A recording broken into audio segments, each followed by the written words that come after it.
Free agency time. Let's make some predictions. League year about to start. So we're looking at the top 10 free agents that are still available. Shout out to Greg Rosenthal. That's what I like to watch when I'm working out. See it on the bottom ticker of NFL Network. So we're going to start right off the bat. Here we go. Number one ranked, Trent Williams. Where's he headed? I don't think he's getting out of San Francisco. Everything kind of seems to point that, well, at least he said that the 49ers are his top option. I don't blame him for hitting the market. It's pretty rare that a franchise left tackle actually hits free agency at this point in his career. When is he? It's like 29, Oh, 30. he's 30, 31. No? Tackles are able to play into their 33. later 30s. So I'd be surprised if he gets out of there. So, like, if I had, in my prediction is he's not leaving. If you want me to speculate where he could go, I think the Colts would be a great fit. And I think the Chargers would be a great fit as well. I mean, really, at the end of the day, when you're looking at primetime tackles, look at the hair. They fit anywhere. If you've got the space, look, he's going to be able to get the money. If you've got the space, like realistically, everyone's in the play, but it's going to come down to space. And look, you can't get rid of a tackle. Yeah, it would just be crazy. I would be shocked if it's not San Francisco, but you never know.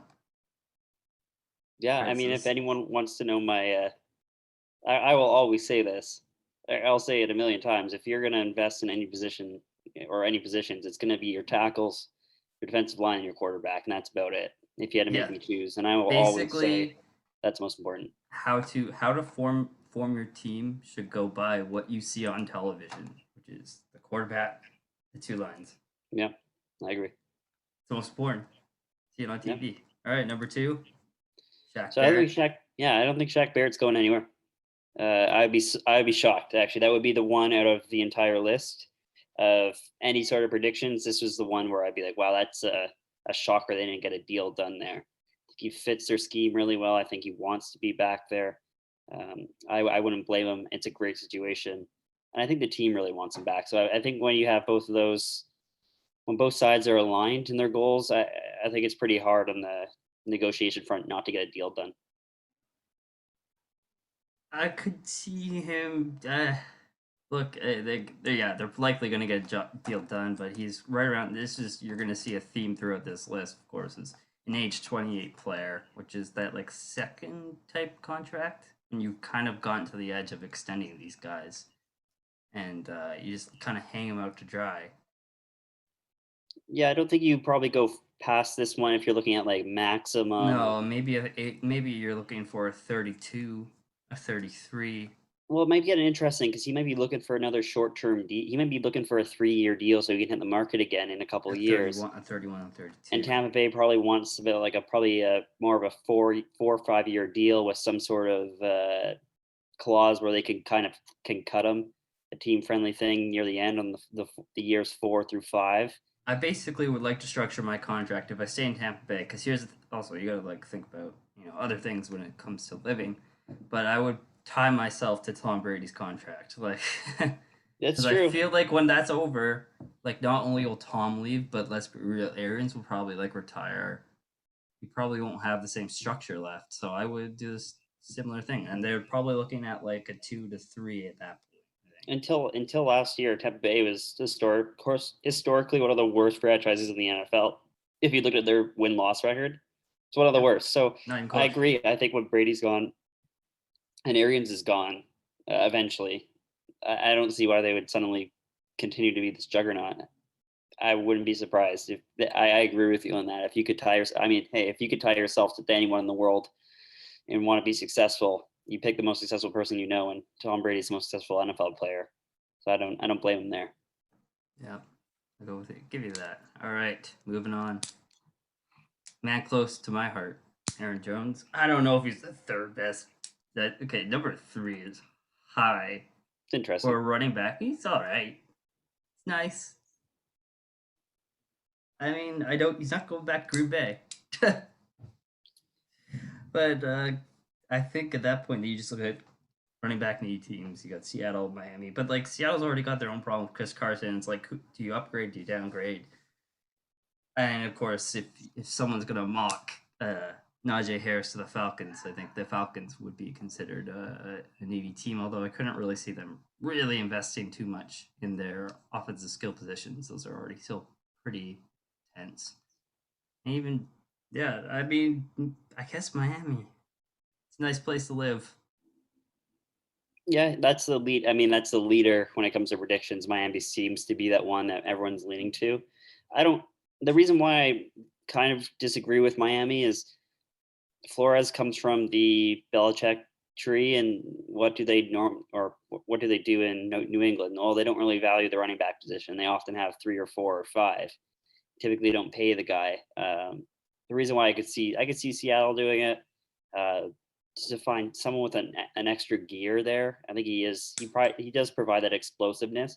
And the reason why I could see the Falcons, we don't know. Terry Font knew. We don't really know how they operate, but I wouldn't be surprised if they're looking for someone who can add a little bit of explosion on the ground. It's where they've really struggled the last few years. They could throw it with the best of them, yeah. But obviously Todd Gurley's he has his issues, and he could be all right, but he needs another running back to kind of help him out. And I can't see giving. Look, just contract wise, it's just to me ranked number 3 is down. I think. I don't think he's going to get it. I don't think he's on a huge contract. You can find Aaron Jones theoretically. I hate saying that. You can find these type of guys in the draft, but like it's been shown, you can find these type of guys in the draft at like round 5, 6, 7 undrafted. Hell, James Robinson, my God, and Aaron Jones obviously is not a first round pick. So you look at these things. Was he a first round pick? No, he wasn't a first round pick. Of course not. He's an offensive skill player on Green Bay. You think he was drafted first round? He was like a 3rd round, or no, he was drafted after Jamal Williams. He's like 5th round pick, I believe. Oh God. Same draft. All right, moving it on. Bud Dupree. Jeez. Where do you think? Yeah, so I got for Bud Dupree. I wouldn't be surprised if he ends up in Las Vegas. I just for whatever reason it feels like a Raiders kind of move, especially with Gus Bradley coming over. So like that's my prediction there for sure. Another one that I could definitely throw out there is that maybe if the Chargers move on from Ingram, I could see them maybe taking a run at Bud Dupree. Yeah, torn ACL. I mean, again, we see another one of these age 28 players. I think it's going to be for me at least, we're going to see, like, whenever the market set on these guys, because it can't be too high. It's going to be interesting where they set that number. I don't know how much per year it's going to be, but it's probably going to be somewhere in the $18 million range, I'm guessing. 18, I was going to say, like, 12, 18. I think probably 18. Yeah. He's incredible against the run. I mean, he doesn't necessarily have the sack numbers, but he's usually lining up opposite of TJ Watt. So his numbers are pretty good, though. Sack numbers are better than I first expected, but you're not getting like an elite pass rusher, but he's excellent against the run. And out of nowhere. All right. Number 5. Bring it. My boy Trey Sachs. It's unfortunate. He's not going to be in New Orleans next year, and that's all right. He was he did well last year. My first knee-jerk reaction to it before I did any sort of research on it was Cincinnati, based on the guy who's following next on the list, Carl Lawson, not being there next year. They really need to find a way to develop any sort of pass rush. When you talk about Cincinnati and you talk about their defense, their secondary is actually pretty solid, but they really need to work on that front 7. The connection there between Cincinnati and New Orleans last year, Von Bell, free agent from New Orleans, signed with Cincinnati. That's just my knee-jerk reaction to it. Could definitely also see Jacksonville. He's from Orlando, went to school at FAU, probably can make some more money there down in Jacksonville, and they really need to have a little bit of better pass rush. Last year, their edge rushers were not very successful. But I have to make a prediction. I'm saying Cincinnati. For some reason, to me, I just look at him. I see he was a 3rd rounder. He's Caucasian. What if he goes to New England? That's saying. One of them. Yeah. No, you're not wrong there. I'm just saying. He comes out there looking like a robot with the sleeves. Call me crazy. I'm gonna go with New England. But that's probably gonna be wrong. But I don't disagree with that. I think New England seems like when I was looking it up, that was one of the options I was thinking of. All right, Carl Lawson. Well, I mean, I really wish he stayed with Cincinnati. That was my initial, and he's obviously not going back. Definitely could see him fitting with the Jets. Maybe, and obviously the same team's going to come up a couple times here, right? Like Jaguars also could definitely use some help. Could also see him fitting in with the Colts. So it's going to be up to the player there. I'm going to say probably the Jaguars.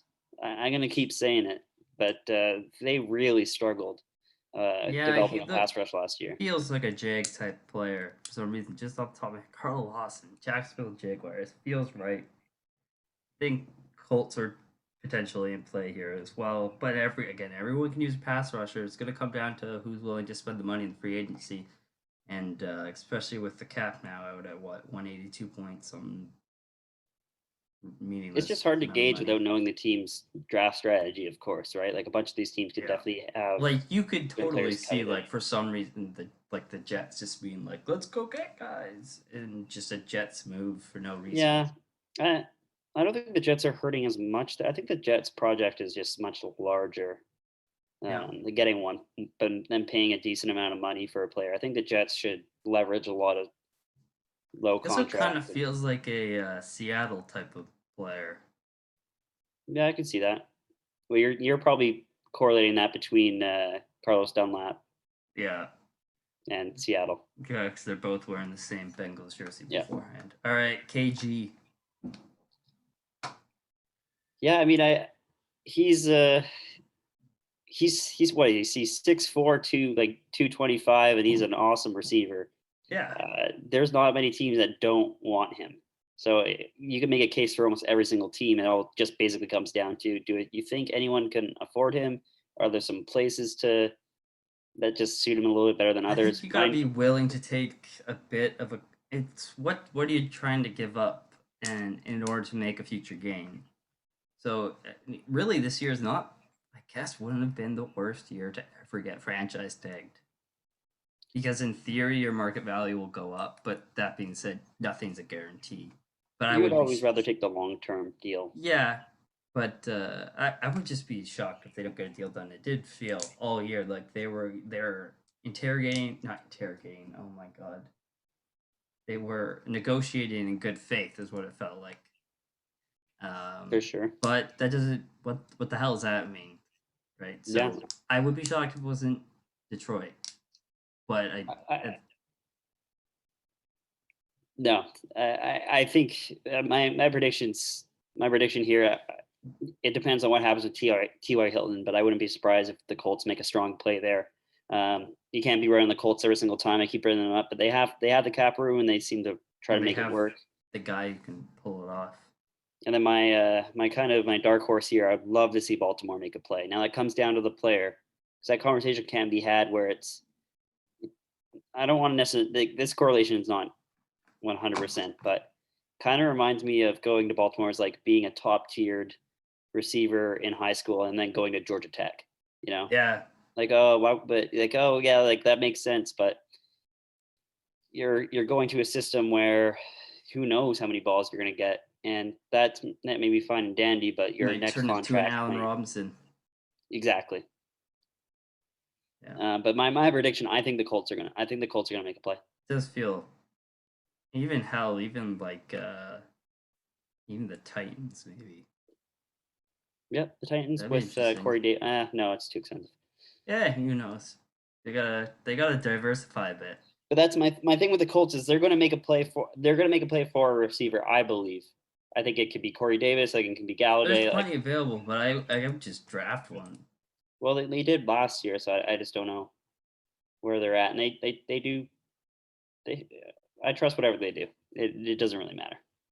All right, Clowney at 7. I mean at 8. I don't know. Is he really at 8 here? Oh, he was hurt all last year. It's hard to really gauge, but he's still a young-ish player. He's 28, and he can still dominate games whenever he wants to. Melvin Ingram is like available. Yep. I don't know. I'm just saying. I'm just saying, a little questionable. Yeah, I don't for know me, where he goes. I would be shocked. I'm not honestly. I would be shocked if he goes anywhere. Like he could be.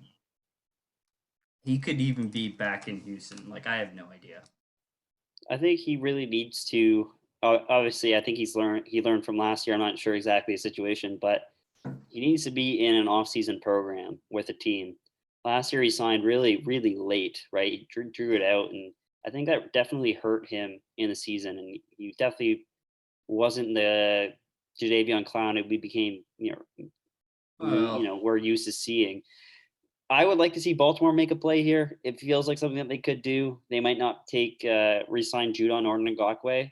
I think Clowney provides a lot of the things that they already are able to do, and he still has the ability to take over games when he is healthy. And having he him in an really off-season does feel like training, a player destined to go to the Jets. he does. Like almost destined. Yeah, With like I can the see that. career of like of players who just don't really have great guidance throughout their career, just kind of end up on bad situations. Almost like George Clooney and like getting roles. Though I don't know Yeah, I George mean, Clooney, Jadevon Clowney, but he's in he could Tennessee, take he's over in a movie when he Seattle, wants to. he's in Houston, he's gonna be in New York. You never know. I can see, yeah, that You could one. probably compare him more to like McConaughey, where he had like that, 2 really good years, and then before that, you're like, No, well, he's like a child prodigy. yeah. Not like McConaughey. Yeah, he's a child prodigy. He was like, oh, him in high school. He could have went right to the NFL before Yeah, and he was. went and didn't go to college. He's He like probably the was like better in high school and college than he was like coming out. He was probably just better then. well, it's pretty rare that you get a player that's like in high school that could definitely make that jump. When he like if you made that conversation about like if certain players from college football that could if you put the basketball rules in, they can Yeah, make a jump as freshmen. It wouldn't be many, but like he was definitely one of those players. Like, yeah, fuck yeah, it, go to college, yeah. All right, right to the pros. number 9, going As we with got Tooney. Joe Thuney from New England.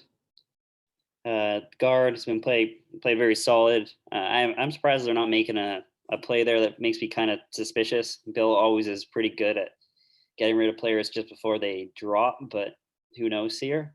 Um, Me personally, I would like to see him go to the Chargers or to Miami. I think Miami for me is more just a selfish from watching Drew Brees play for the last 15 years, and you take Tua and you take Drew Brees and you put those games very similarly. And with Drew Brees' offensive line, been having that conversation in the last 5 years. When they don't do well, it's because interior pressure gets to Drew Brees and really breaks that pocket. I think with Tua, you need to focus on having a tight pocket. I'm not sure if that's something they want to address in the draft. I think this might be a good move for them. I think that'd be a good thought process for the teams to make the decisions, and that's generally where we see like a miscommunication per se in like the drafting. We're like, well, why didn't this guy go here? Why did he go so far out? And it's like, well, scheme wise, here's what's important for us. And you see that type of miscommunication between some of the guys like Kuiper and the teams themselves. And so I think they're really looking. Look, you can kind of find guards that are not as a dime a dozen as tackles. I get, obviously for the poor New England, it's like almost a given that they'll be gone. And then you could just throw up any team that's looking to rebuild because hey, guards are great. Take guards, why not? I mean, teams with money to spend again. Jets, Dolphins, Bengals. I don't know. I'm thinking even you know what? It feels like Giants. It feels like Giants to me. Yeah, I thought about that too. I just felt like there was a connection there between Joe Nate Judge Soldier's and gone there. yep. Yeah, I think They it's gonna really need be. to I think improve it's gonna their be New offensive York. line. Yep. All right, number 10. Finish it off. Matty J. Now it just No, depends on no comment. it depends on who's gonna sign that contract. No He's looking for comment. 20 million a year. Um, I think of linebackers that are kind of all around talents that can make plays all over the field. And I'm thinking maybe Cleveland can make a play. It again depends solely on their drafting strategy. Um, but he's the first guy I would look at for sure. And that's my prediction. I think Cleveland's going to make a move. I'm not saying anything. It's not worth it. You do you, Judon. You do you.